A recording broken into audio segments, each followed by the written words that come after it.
Bilasizmi, eng katta qimorni kimlar o'ynaydi? Turmush o'rtoq tanlaganda adashganlar o'ynaydi. Tanlovda yoshlik qilib adashdingmi? Yoki tajribasizlikdan, yoki his-tuyg'ularga aldandingmi? Buning ahamiyati yo'q.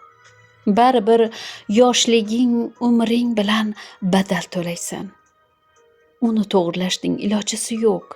Chunki allaqachon o'sha xatodan sen avlod yaratib bo'lgan bo'lasan. Jamiyatda esa o'zini bilmaganlarga ermaksan.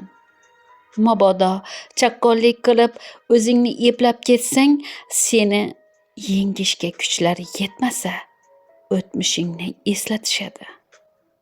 Eng qizig'i, o'shalar o'tmishiga qarasang, jahon tarixi bo'lib yotadi. Demak, qimorning eng qo'rqinchlisi bu umr yo'ldosh tanlash.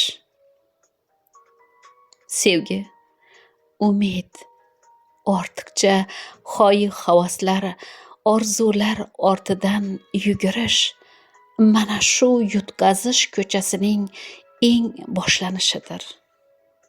Sevgan Alloh uchun sevsa, sevilgan Alloh uchun sevsa edi.